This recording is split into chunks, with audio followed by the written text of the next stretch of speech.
Mange neyanziza nnyo mukisa guno gumpadde amachaga leero enzikiriza nsooka okubuuza abansinika mu parliament abantu b'Nakaseke mbalamusizaako nnyo Kaasa Ngombe Kapeeka Semuto mwebala okukola ne bannayuganda mwenna abalaba Baba TV. Nina mikwano gyange egiri mu Western Uganda. Thank you so much for watching Baba TV. Western Uganda wa Bunyoro Kabale eyo Mbalala Ibanda babuuze ko mulimi lwa. Thank you so agandi murije murije Ruhanga yabarinda Ruhanga barinzire aba Western Ruhanga yabarinda nga wakubye prep cyatsi prep sewo kakati niyagala kubuuza ko ne mikwano janga abali Bunyoro region eyo namwe mutulaba nnyo naddala abantu b'ekakumira eyo ne mupereza nnyo message n'abagonza munonga nimbagonza n'okubuuzaako ku mikwano gyaffe abali mu Busoga region bakobeti obenda ino embenda ino bakagwa mbenda ino nga wava erino erino lide nga wava erino njagala kubuuzaako mikwano gyaffe abali mu Northern Uganda n'abaana wano mu Buganda region twagala kubakulisa byonna bemuyiseemu wiiki eri ewedde tebadde nyangu naye twongera okubakubira omulango okwongera okukola nsaasirako mwena abafiiriddwa nange nafiiriddwa jjajja wange lwakuba nsanze nagendaga ku jjajja wange omu yafudde mukyala Namwandu Sebijogo wali ezirambu ekapeeka naye ne bwe naabasiriwo famire yange ejja kubeetuka so njagala kusaasira famire ya jjajja wange Sebijogo Namwandu eyafudde.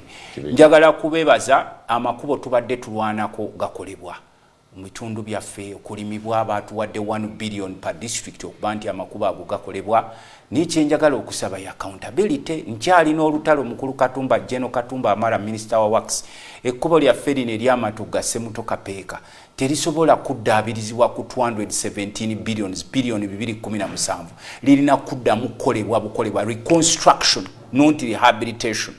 Ate era lituuke neye nakatandagireyo yonna ne wali ekijaguzo nga pulaani bwe yaliko ku nanka eyo. So njagala kubasaba ekkubo eryo likolebwe ku standard ero ngenda dibeerako ne lino eryaffe tukyalisaba tuli bubi nnyo nnyo nazze ekiro kate emmotoka yange ekutuke soka buzooba eryewaffe lino eryew'obulenzi Kaasa Ngombe Nakaseke Kapeeka binnyo nnyo nsaba b'ekitongole ekyayinula wakiri mutugira mutuyisizaamuko n'emmotoka zaffe zifa nnyo n'amakubo amalala gonna.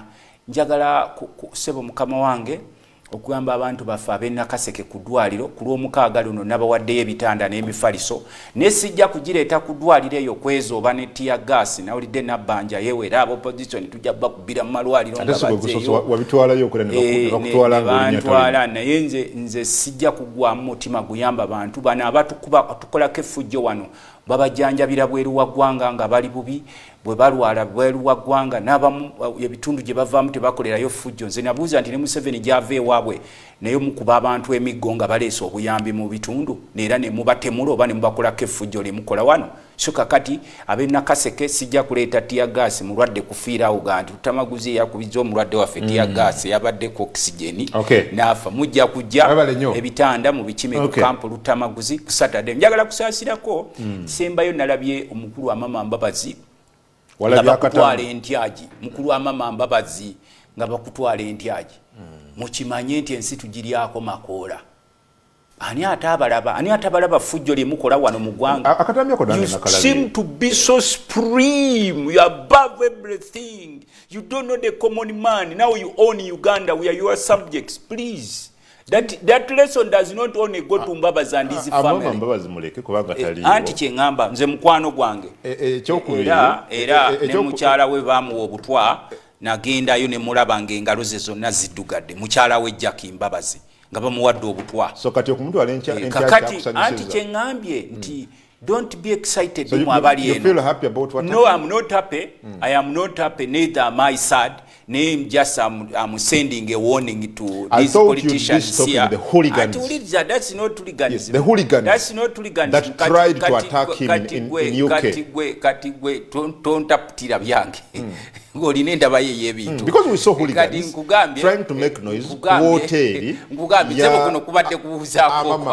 Let's talk about it. the hooligans. I saw the former Super Minister of Uganda, the Right Honorable Mbabazi, being chased from a London hotel. He had gone to get treatment from London. It's a lesson to some of you politicians who have made Ugandans to be your subjects, who have made Ugandans suffer. Nti wano we muli wano wamwe we muba mwakalawo. Nze sikivumirira ate sikisanyukiramu. Takivumirira. Sikivumirira ate sikisanyukiramu. Liriza statements zanga nze ndi nomo. Nze bwendaba omukungu wa government nga bakufuumula entyaje nga bagamba ddayo bakujjanjabira ekiruddu. Ddayo bakujjanjabira ekawempe. Nga amalwaliro gaffe wano mwagatta mumuloza mujja fulumanga bweru ne mugenda ngeyo kubajjanjaba nga musula mu 7-star hotels. Ekyo ne balesoni mukulu mu 7 ne timu y'abanno. You've made Uganda so miserable. Temulowooza nti olw'okuba muvuguza ebizimbe e Bulaaya sente mulina mpitirivu e Bulaaya ezimu bababuuza temulina. Waliwo omusajja omu gwenda bye batuweereza ku mukutu wali wano mu Uganda alina ekitongole ekyakulira bamusanze n'akakadde kamu mu emitwalo 80 akadola mu nyumba cash. Babadde bali bakola investigation omukungu wa government authority kanjiteekewo authority mumujja kumutegeera abamu abamanyi sijja kumugira nanka bagenze nga balina be banoonya kuba bino ebyabumanyi kakuni yagabanye eggwanga nti gwe kwata nayo kwata wanu tubalye kakati bagenze w'omukungu oyo nga balina investigation zindala ze banoonyereza ne bamusanzeeyo n'agakutiya ga $1.8 million mu nyumba cash mukulu wa authority sebo. Kati naye singa yabadde siwaabwe bana abeegaganula okulaba nti Uganda bagyegabanya bagitwala singa kati bamuse naye bamukutte ne bamugamba obeera otya ne cash just cash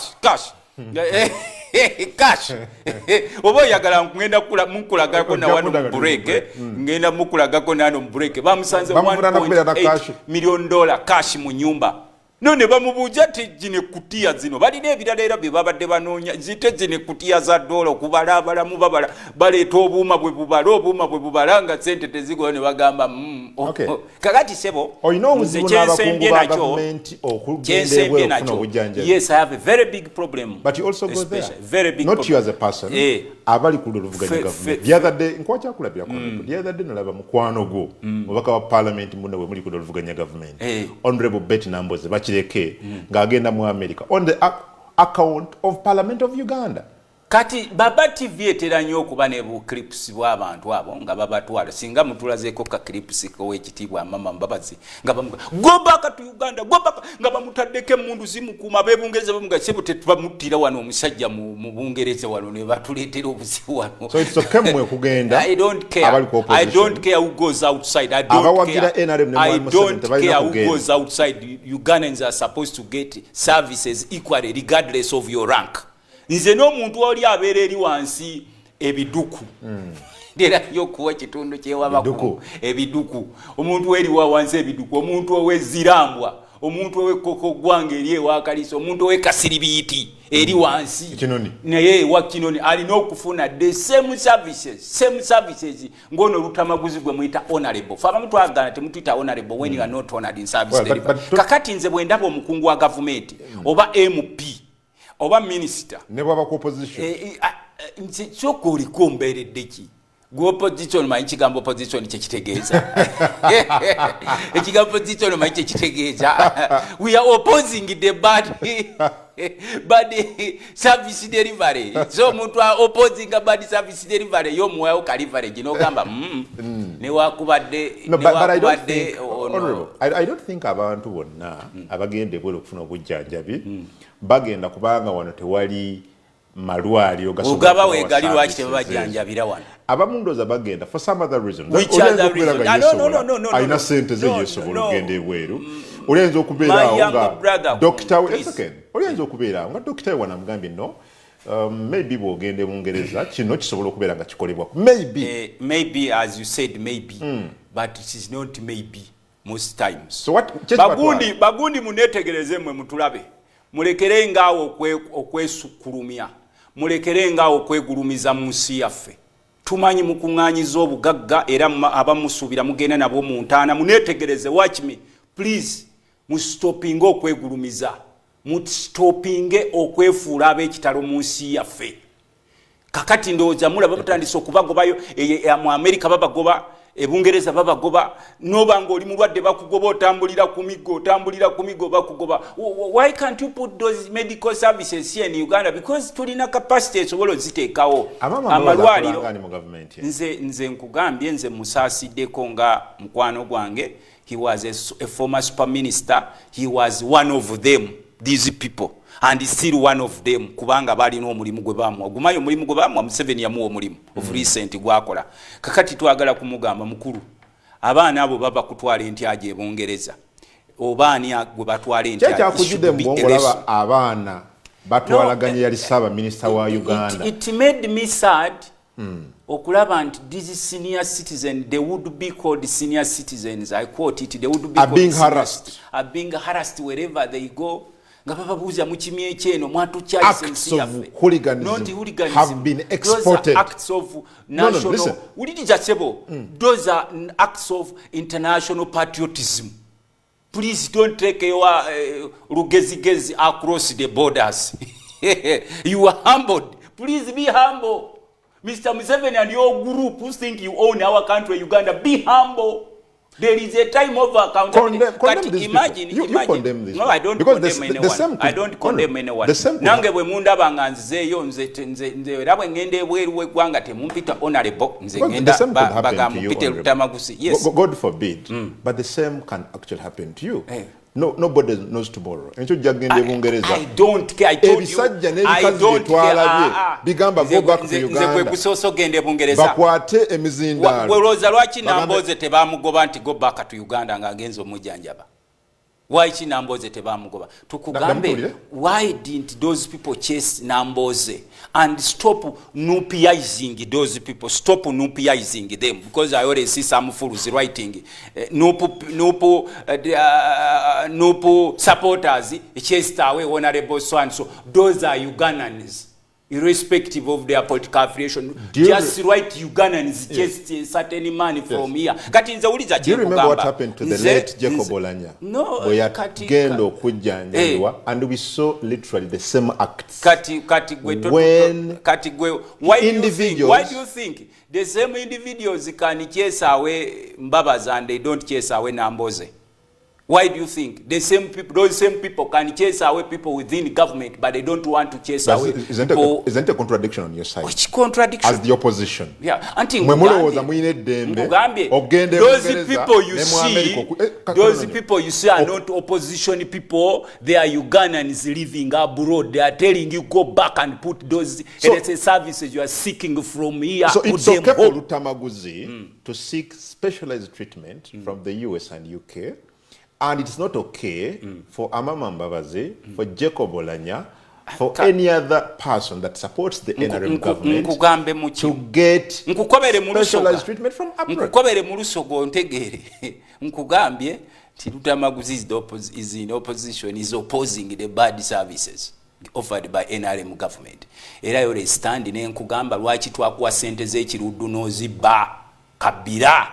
Lwaki edwaliro ly'emulago wetutwe abaana bonna abadduka wano lwaki muba suffocating abasawo bonna kati mubayisanga ekyonzira kyammwe omusawo, you don't care about the musawo n'aba intern mubagamba mugende kyokka yo wasting money ngo investinga mu woze zitatugasa. Kati nkugambye nze ndeese mama Mbabazi ne nkugamba Mbabazi mukwano gwange enjawulo yo nange nze nali ntuuseeko makagamba Mbabazi kololo anti kye nkugambye nti nze natuukawo ko ngambise tosobola kuwagira bye anti uliriza nze gwolina omutwe gwo gwanjawulo n'ogwange gwanjawulo. Nkugambye I've not seen any hooligan. Whom you call a hooligan, I don't think he's a hooligan. These are patriots. Passing a statement. You said these are patriots. Passing a statement, please. Muleko kwesukulumianga kuba nansi. Muleko kwesukulu ensinga mumaze okwegulumiza. Ekitiibwa, honorable, his excellency. Abo be muyita mediocres. They are the owners of this country. Did you say these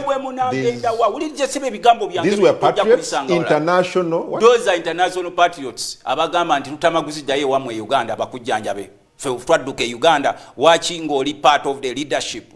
kati omanyi Mbabazi abadde prime minister the right honorable Eranze Mwebi super minister at some super point. minister eranga yasalawo okubona abona kuno kwonna kwe tulimu ya ku extending he was ulirije ebigambo byange gundi kyagala obena bibyo okubona abona ye yali chief architect kya wa Museveni okumubeezaawo obudde buno. Believe it, don't believe it. Parliament no biva ku ebyo ebyokujja n'akuutiza naye Mbabazi bamuyitanga super minister kuba bwe yayogeranga nti gwakenga gwaka era yabeezaawo Museveni okumutuusa obudde muli ali badde yagenda dda n'amugamba tukole kino nga ye mubazi w'empiki era n'olwaleero bw'omugamba nti owe musajja agende akuba musajja yampadde roole endala tukimanyi nti bamukomyayo munda mu gavumenti yaabwe kati gwoba wamukomyawo munda mu gavumenti. I don't think nti kiba kirungi okukuba omusajja omukulu ng'oyo n'omukuba oba n'omugoba nalabye mukutte emiggo go back to Uganda. Excuse me nga sinaba kubakondeemi nga nsooka kubuuza why among all the people who go abroad to seek for medical attentions on a specific groups is targeted? Because you let down Ugandans. You sukrumalized yourselves. Sukrumalized. Okwesukurumya neolowooza nti bakitalo nnyo you sukrumalize yourselves. Please these are my words. Be humble. They are batandika butandisi kubanga nange bwe bansanga e Bulaaya eyo bambuuza okimi eki konze banange nange noonya kamuwogwa akali outside ligwegenda kali bwe bansanga Museveni ne group ye waliwo Museveni yali afulumye bweru nga alina hoteri gyagenda ne bagiteega uliriza bye nkugamba sebo si bya bulima ne bagiteega lega katulinde omukulu ono ajje wano tumulabeko ne bamuganira go back to Uganda but he himself knew he was humble. He humbled himself n'amanya nti why nga tannakola fujjo lino lye bakola mu Uganda ery'okwesukkulumya rising themselves above. Basooka ne babuuza balisoose ne bebuuza lwaki abantu bano batukyaye lwaki omuntu agenda ebweru nga mulwadde bamulaba ali ku miggo akikiitana luntwala and people make it emboozi ey'okuseka babalinako basajjamu obukyayi nasanyuse President Museveni yakirabye wulize ekigambo President Museveni yakirabye n'agamba nti waliwo gurupu eyazze okunsabira mbadde manyi nti si yonna yankyawa. He himself was very surprised. Eyo gurupu gy'olabyezza okusaasira obulwadde yerya mu ngalo zo betuyita abalombi okimanyi abalomba be bazza okusaasira teri munnansi asobola kujja kusaasira ng'otuliisa akakanja abaana banno bawambibwa battibwa bannansi bakwaddeako ebyabo so n'olwekyo nsabirwa ekitiibwa Mama Mbabazi mbadde nsabirwa ekitiibwa Maria Mako gambye you sukulumyalized